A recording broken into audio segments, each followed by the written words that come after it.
You want kicking things out of orbit? Oh my gosh! How many minutes is Nemkov like? One of the greatest fighters. John Jones beat every champion pretty much now. Truth, motherfucker. If Khabib gets his hands on McGregor, it's gonna be that night. Let's get into it. And just like that, we are back, and so glad to present another episode of This Week in MMA. If this is the first time that you tuned into the show, hey, I just want to extend a personal thank you from me, myself, and I to you, the listener out there. Whether you're in the car, you're listening on Apple Podcasts, on Spotify, or you're watching along with us on YouTube, thanks so much. As always, one half your host, Craig Allen. You can find me on Twitter and Instagram at Craig Allen FNP. With me to my left, to your right, as always, Matt Allen. On their respective socials, it's easy, at Matt Allen FNP. And Matt, we buried the lead this week. We had our UFC preview and prediction for UFC Fight Night Lad versus Dumont.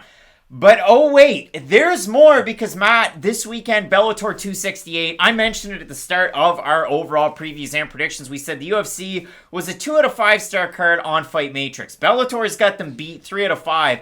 And that's not all. You and I, on Saturday, we're going to be live at Fight League Atlantic number 2. It was scheduled to take place in Truro, Nova Scotia, but oh no, that will not be so. It's going to be at the old Coliseum in Moncton. We're going to be there live, covering the fights. We're going to talk about them later on in the show. But Matt, I'm just overall looking forward to bringing back This Week in MMA. Yeah, it's nice to talk about MMA outside the UFC for once, because the UFC slate's gotten a little stale, let's be honest. We've just had a lot of cards lately. They've been a little watered down, but the good news is we've got great pay-per-views to end the year. Great headliners for fight nights. We've got things like Marvin Vettori, Paulo Costa, Max Holloway, Yair Rodriguez, like really big cards to get excited for.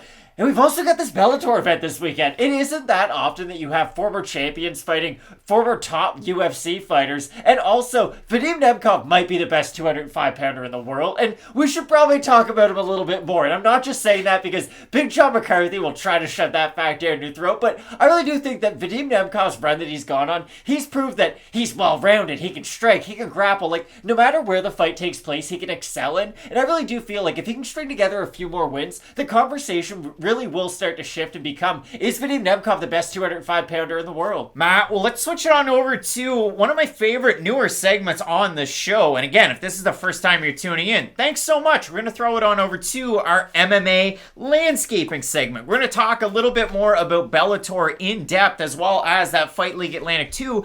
And we're going to bring in another one of our colleagues. You know him quite well at the Sunday Morning Corner, man. John Franklin. He's going to be our boots on the ground live in his hometown, I guess you could say, or adopted hometown of Phoenix, Arizona, from, what is it, the Footprint Center? Is that what it's called? And I'm looking forward to this card so much. Let's throw it on over to the MMA Landscaping segment.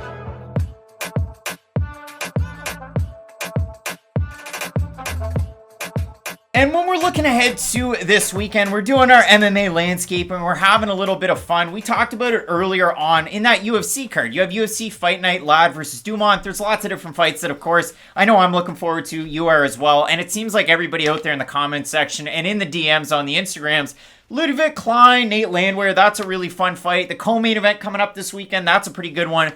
But I know there's a lot of conversation centered around this Bellator card, and how could it not be? And I just went through and I wrote down some of the names that I was looking forward to. I mean, Benson Henderson taking on Brent Primus, that one at 155 pounds. Obviously, for Benson Henderson, I'd say one of the better UFC lightweight champions that we've had, and one of the more dynamic fighters that we had, because he could get it done on the feet, but it was always his ground game that was something you had to look out for. With Brent Primus, that's his bread and butter, is his ground game. And I know for Henderson, he got dominated at 170 his last time out against Jason Jackson.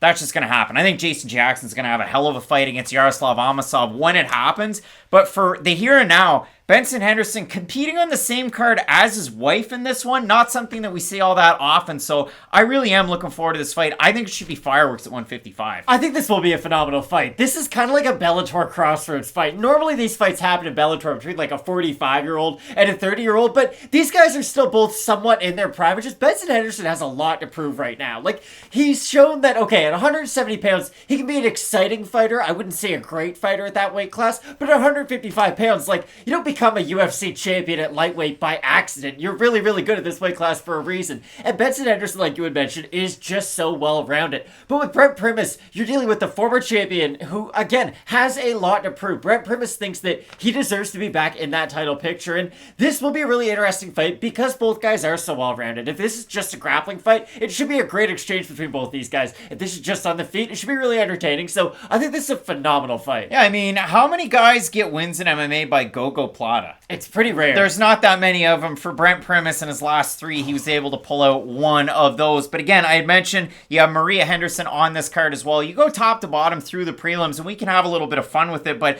Lance Gibson Jr. competing on this card. The guy's a highlight reel to watch. He's a model for Roots of Fight, which is something that Matt's modeling as well. But realistically, not something that you see all that often. It's going to be an awkward fight because this is the first fight that he's had under the banner without his stepmother, Julia Budd, actually competing for the promotion. She's now with the PFL. And I'm kind of surprised they have him buried on the prelims because it's not like he's a massive star for They Bellator. keep burying him, and it's weird. Like, That's you what talk, I mean. The guy's a star. Like, Thank you. We talked with him with Fight Night Picks, and he gives very insightful answers, but to me, like, if he was fighting, if he had a spot on Contender Series, he would then end up in the UFC. They'd market him well. With Bellator, it's like, yeah, we've got Lance Gibson, we've got, like, rat garbage, Mandel Niallo, but then they never really market them all that well. No, I agree 100%. It's just really surprising because Bellator's, they're kind of in a unique position. I know a lot of people crap on Bellator because maybe their overall level of talent isn't as high as the UFC, but what Bellator can get away with is they can sign a really promising prospect with a record of 1-0. In the UFC, you almost have to be built up a little bit before you make your way over there, but in Bellator, they can build up prospects. If you build up prospects on a big stage, if you put them on main cards, it allows a broader audience to sort of watch the development of that prospect, and you see them progress throughout their career. I just think it's a really big missed opportunity because, again, this is one of the few edges Bellator has over the UFC. They can give prospects more of a spotlight, and it's just unfortunate to see that they haven't done so with Gibson Jr. I throw down a couple more prospects and people that, you know, you might recognize from the LFAs of the world, and then they end up in the UFC. From some of the Russian promotions, we have the debut of Burkamov. He's taking on Jalil Willis.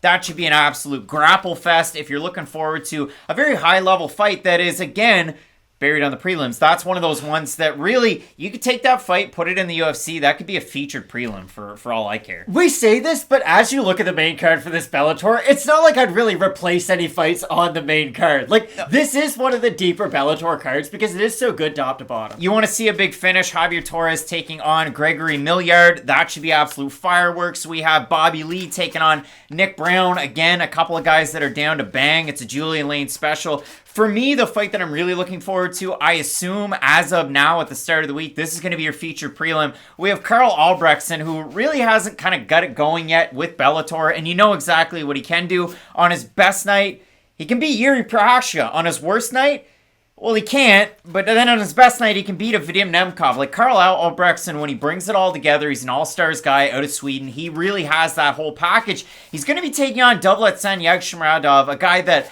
I thought had a great opportunity to beat Corey Anderson his last time out, but he was my dark horse in this light heavyweight Grand Prix. I still think he has a good opportunity. This is a banger of a fight at 205. I think this will be a really entertaining fight, and I don't know if the winner of this will get a title shot, but I do think the winner will at least get a name who was in the tournament or a big fight next, because at 205 pounds, Bellator is going to keep on saying, oh, we have the best light heavyweight division in the world. I wouldn't go that far. It's good, don't get me wrong, but I still think the UFC has an edge in this division.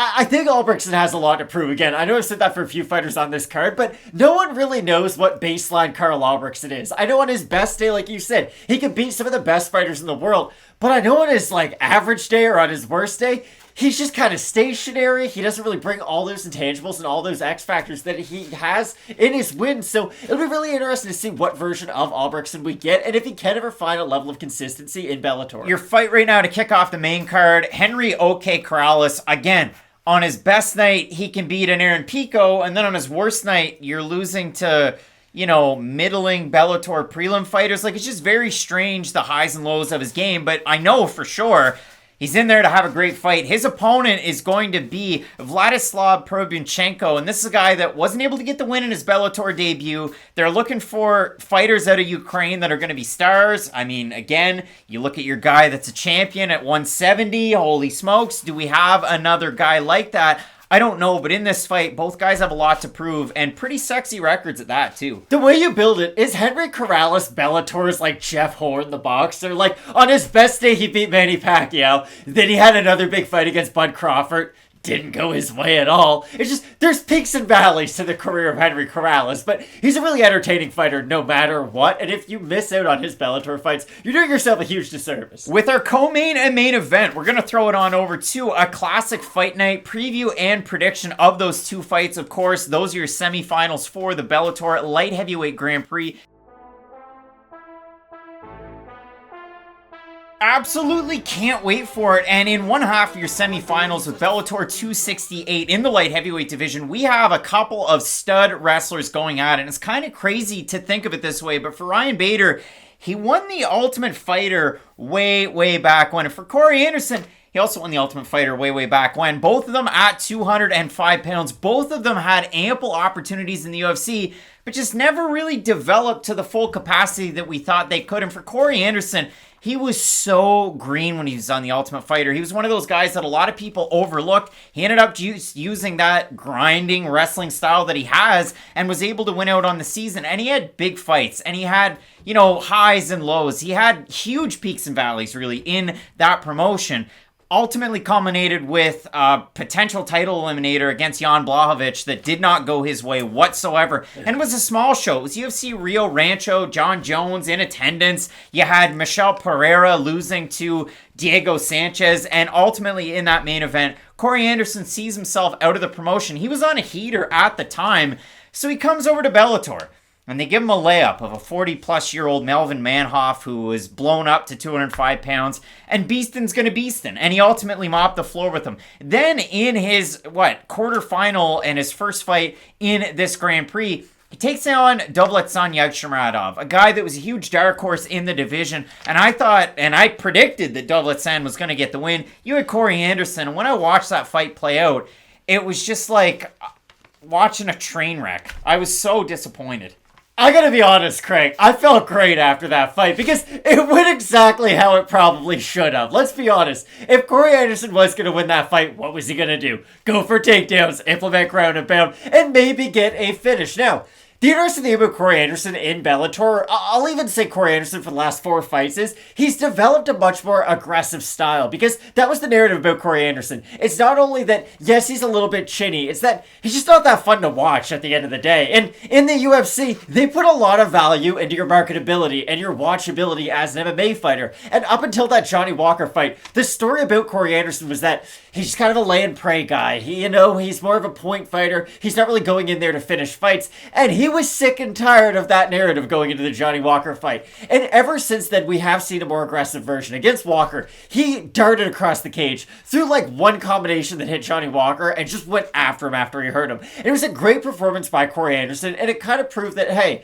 Corey Anderson is not just that wrestler that he was back in the Ultimate Fighter. He has progressed his striking. He does have decent jiu-jitsu now. He's built up more than just his wrestling to the point where I don't immediately think of Corey Anderson and then just think of a 30-26 and that being his only method of victory. The thing about Corey Anderson, though, is that with that added aggression that he has brought to his game, his durability is in question. He lost one fight. I know, but still, all throughout his career, he is somebody who hasn't been the most durable fighter. Jean Vellante knocked him out. I never think of Corey Anderson and think, wow, this guy has a stone chin. So I do worry about Corey Anderson with his style of, hey, I'm going to go in there, I might need a few more shots. I don't think he's going to go down after one punch from Ryan Bader. I'm not saying anything ridiculous like that. I just do worry that with Corey Anderson's more willingness to exchange a few punches to go get that takedown, when he does end up fighting a guy like Vadim Nemkov, or let's say he does fight, I don't know, Phil Davis down the road. Just guys who have decent power. Again. I do worry about him and his his durability against some of those matchups in this division. Yeah, and I say, again, Phil Davis, it seems like he's fought everybody at 205 pounds. He has 2 fights against Ryan Bader. Bader won both of those. He has 2 fights against Vadim Nemkov. Vadim's won both of those.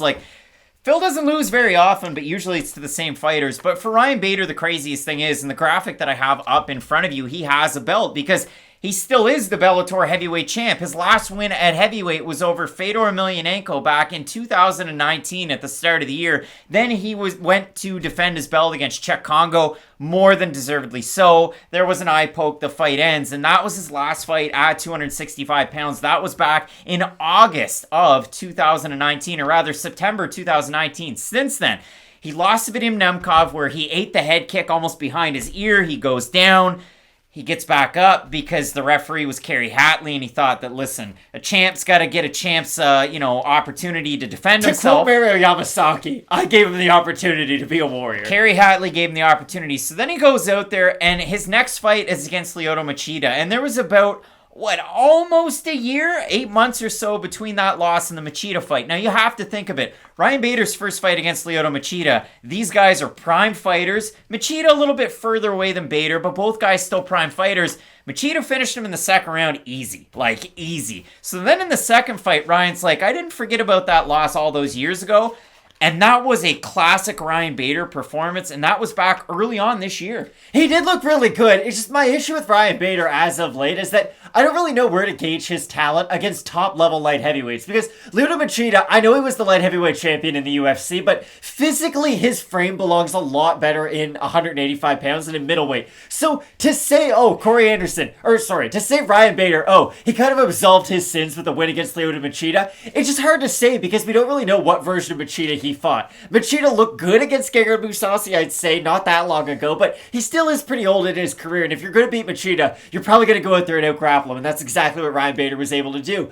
This will be really interesting. I don't know who has the better wrestling in this matchup, and I really do think that's what it's going to come down to. If you look at absolute specifics of the way these guys went through their college careers, for Corey Anderson, and I want to make sure I get it right, he went to Lincoln College, JUCO. He went from there to Division II. That one was, and again, I want to get it right, it was at Newbury College, and he was an All-American in D3. That one was at the University of Wisconsin Whitewater, not West Point, Whitewater.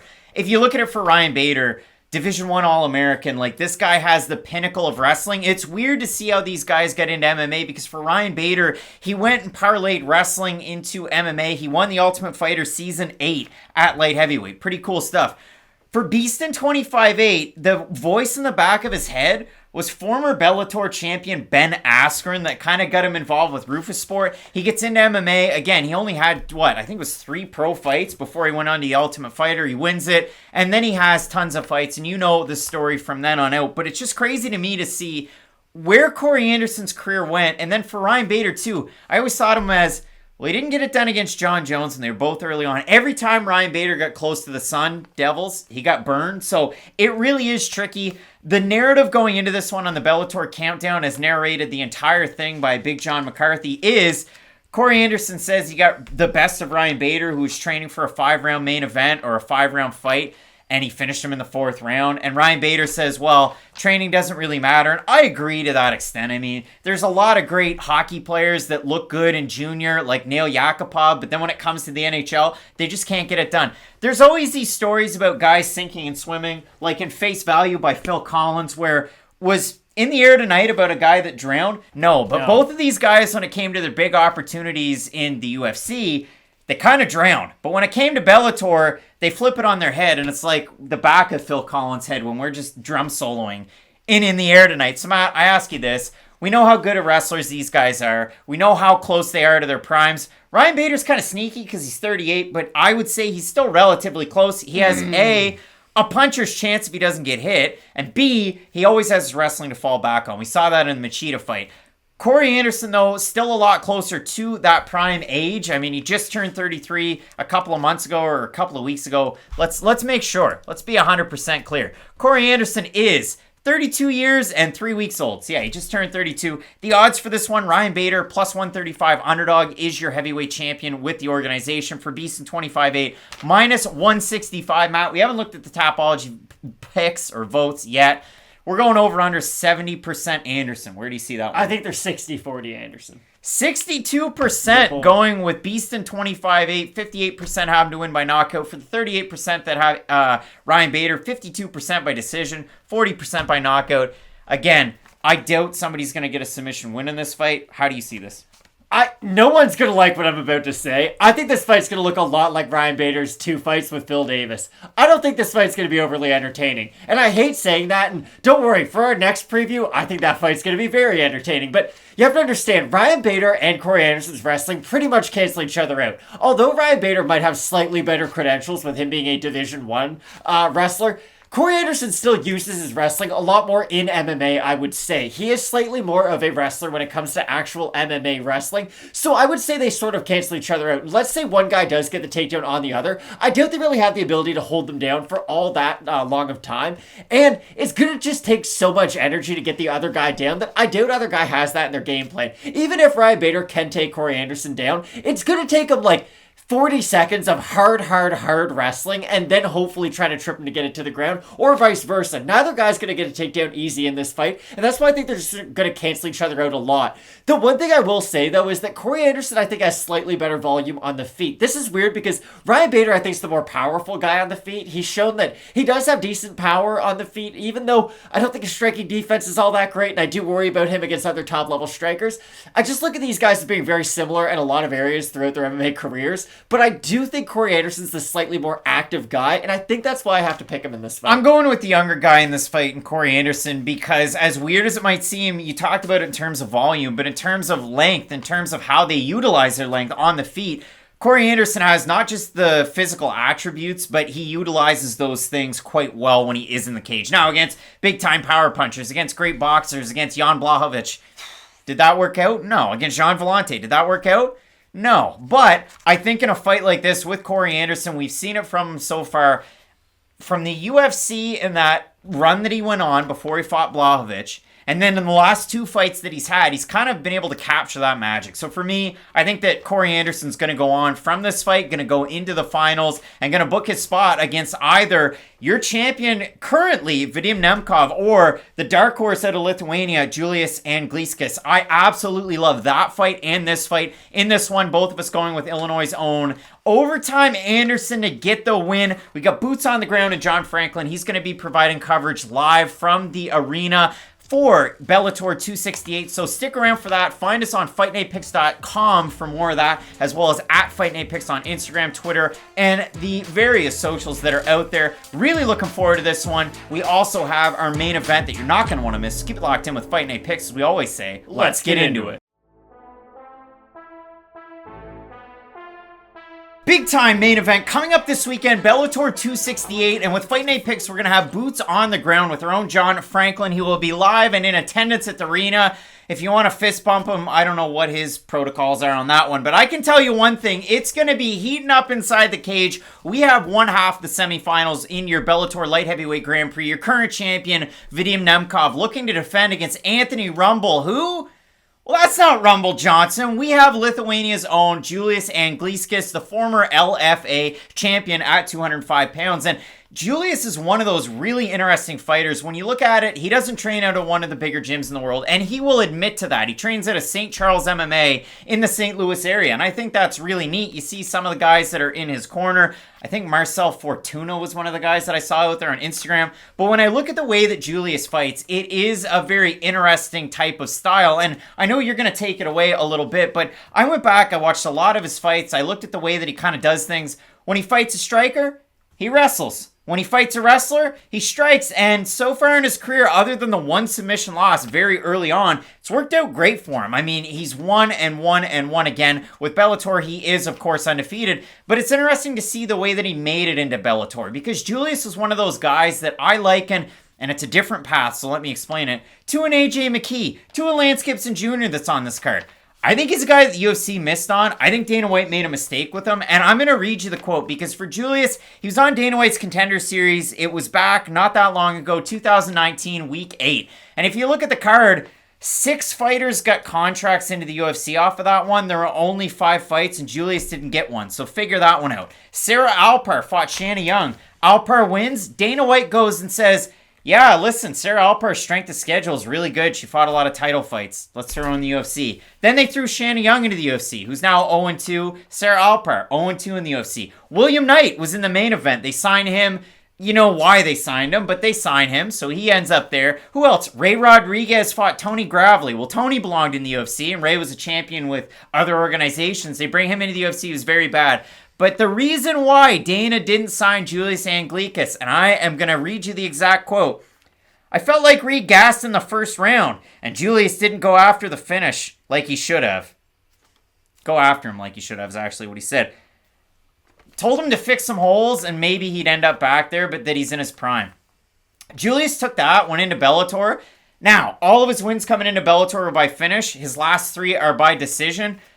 But the guy's on an FU Dana White tour, and he made his way into this as an alternate because, like I said, it was supposed to be Rumble Johnson. Julius Anglickas, Matt, what do you think of his game? So there's 2 things that can happen to a fighter after they lose or after they don't get a contract on Dana White Contender Series. They can just sort of moan about it and never get better, or they could do what Julius did, and they can go exactly what you said. They can go on an FU Dana White tour. Brendan Loughnane did the exact same thing. It works out for guys. Didn't work in his last fight, I know, but still, he has had a ton of success since that, and I'm sure he's probably pretty happy that he didn't get signed to they didn't get signed to the UFC because he's had great opportunities since then. And this thing about Anglickas, Anglickas. Yes, he can box when he's fighting a wrestler. Yes, he can wrestle when he fights a boxer.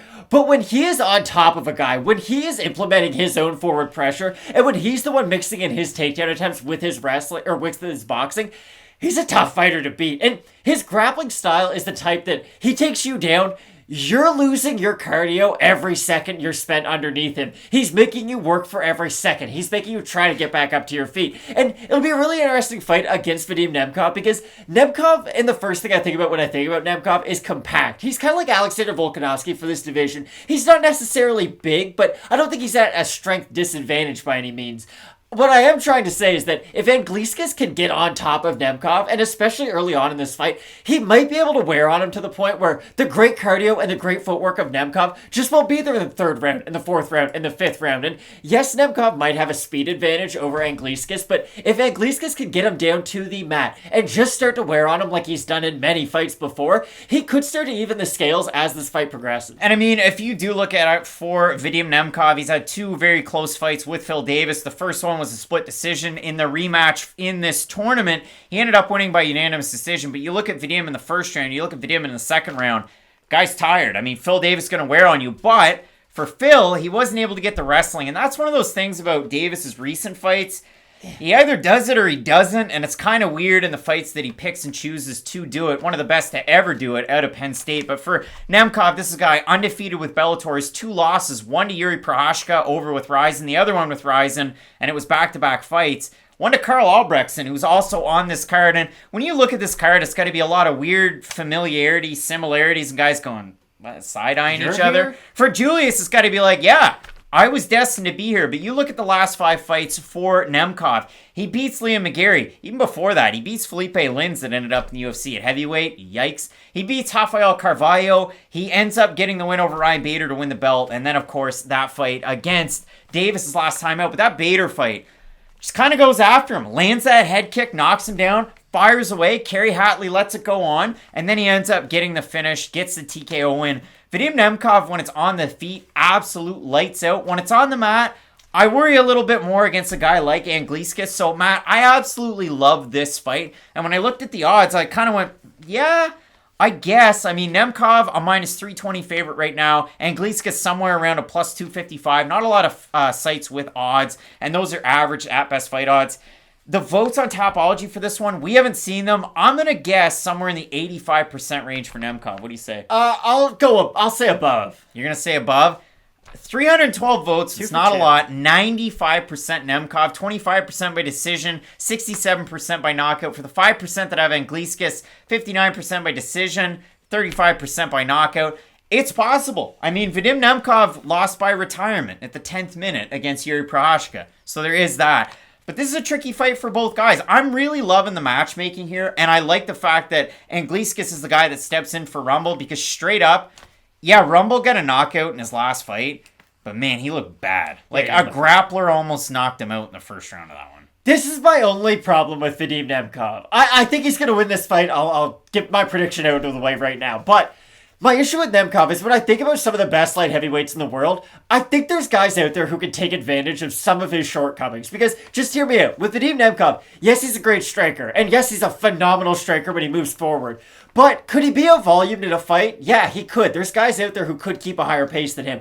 Could he get outpowered in a fight? Yeah, of course. He's not the biggest guy for this weight class. Could he get out wrestled by guys out there? You know what I mean? It's just, there's a few cracks in the armor. I don't think we're dealing with an invincible fighter here, but I do think he's going to be able to get it done against Anglickas. I just don't think Julius can stand with Vadim on the feet, and I do think the footwork of Vadim is going to give Julius really tough time trying to take him down. And if he can't take down Nemkov, it's going to be a really tough night in the office. I mean, I threw it out there and I wrote it down in my notes, the fact that this is Anglickas' first 5-round fight in some time. It was a 5-rounder against Clayton York back 2.5 years ago or so, main eventing an LFA card, winning the belt, ending up on Contender Series. I'm eager to see how his gas tank fares in a fight against a guy like Nemkov that, like you said, is he the best at every single aspect? Maybe not. But when you compare him to a guy like Volkanovski, is Volkanovski as good of a volume striker as Max Holloway? Well, he beat him twice. But still, you'd catch my drift. Nemkov is so good. Coker saying that Bellator has the greatest light heavyweight division. I mean, you can make an argument. Is a pretty scary Polish man right now. You can make an argument. I'll listen to it. I love the fight, but I like Nemkov when the fight is on the feet, and I have him to win this one. I want to hear from everybody down below in the comments section, because both of us have Russia's fighter to go, and still with Fedor, with his brother that wasn't able to get a win in Bellator. You know what I mean? I'm really looking forward to this. We also have our own John Franklin, who's going to be boots on the ground this weekend with 268. He can answer your questions. You can find him at SM Cornerman. Go bug him. Pick his brains. See what he's thinking. I love this card, and you can also find us with question mark kicks Friday night. I kind of buried that lead earlier on in the weekend for the UFC card. We're going to be at Fight League Atlantic 2 from Moncton, New Brunswick, Canada. You can catch us there. Loving this card. Looking forward to it. Keep it locked in with Fight Night Picks, as we always say. Let's get into it.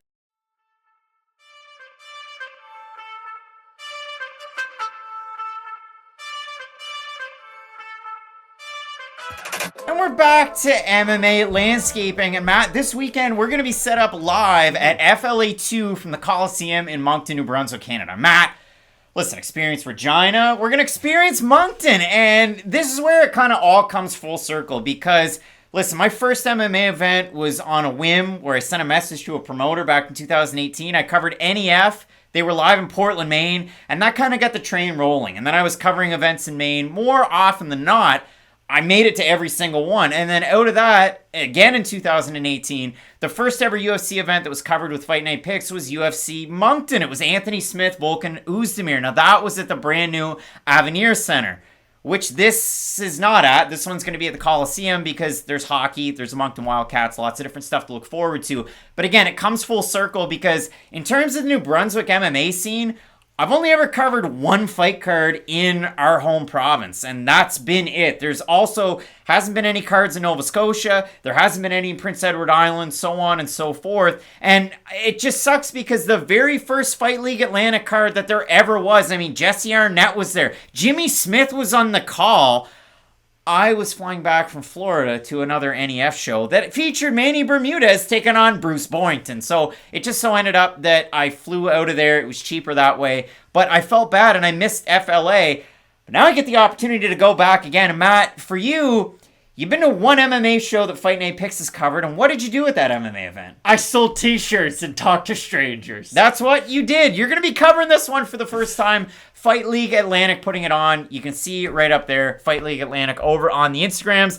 They have all sorts of neat info about the pay-per-view that you can buy if you can't make it, because again, maybe some of you in the Maritimes, the COVID situation in New Brunswick right now, a little bit sticky. Dicey. So if you're looking forward to the card, you can find it on pay-per-view. But Matt, I'm really looking forward to this one. You have a look at it, and I mean, they haven't had a card since, what does that make it, early 2020? This one, all amateur fights. You got Hank Anderson taking on Jordan Noseworthy in the main event. Heavyweight title on the line. just a lot of different stuff to look forward to, and I'm so glad that we actually have a return to MMA in the Maritimes. That's what I was gonna say. Like, it's been a while since I think I've gone to any kind of event, so it's just really exciting to go to an MMA one that is so close to home. Hopefully this can get built up a little bit more regionally, because there is great MMA talent in Canada. People forget it wasn't that long ago that GSP was the greatest fighter of all time and in every other commercial on our TV station. So I think this is a great opportunity, not only for all the fighters, but just to sort of build the scene locally. And I'm really excited to go watch. And I mean, think about it for the fighters that have come even out of the Maritimes. Gavin Tucker still competes with the UFC. TJ Grant coming out of the Halifax area. Like, there's so many different fighters, not just in Nova Scotia, but in New Brunswick. One of the fastest knockouts in UFC history was Ryan Jimmo out of St. John. Unfortunately, he passed. And then you want to go out west, Tim Hague. I mean, who else have we had? Like, you talked about Rory McDonald, Sarah Kaufman, Julia Budd, Carlos Newton, Mandel Nyalo. So many different fighters. Yeah, Carlos Newton, who signed the flag that's behind us. There's so much talent to look out for and to look forward to. If you're in Moncton, if you're in New Brunswick, hit us up. We're going to be in Moncton this weekend for the card. We'll socially distance. if you recognize us, though, say hi. Yeah, like I'd like to think that we're approachable. Yeah, I'm really looking forward to this card. I mean, it's coming up in, they got the countdown timer on their site, about 3 days, depending on when the show comes out. But yeah, I'm really looking forward to this card. Find us there. If you like the Bellator previews, if you like the UFC previews, if you like the show, let us know down below in the comments section. Toss us a like and a sub. Because once we get to 30K, Matt, what are we going to add to the channel? We're going to be adding a Dana White Tuesday Night Contender Series breakdown. Going to give you guys a little bit more information on all those great prospects that we get to showcase on that show. I'm really excited for it. I know you are. And it just gives us more of a chance to talk about UFC and talk about MMA. And everybody loves that. Absolutely looking forward to it. You can find us at FightNightPicks.com for the FLA2 and the Bellator 268 coverage. You can also find us at Fight Night Picks on Instagram, Twitter, so on and so forth. Really looking forward to a busy week in combat sports with Fight Night Picks. Matt, keep it locked in with Fight Night Picks, as we always say. Let's get into it.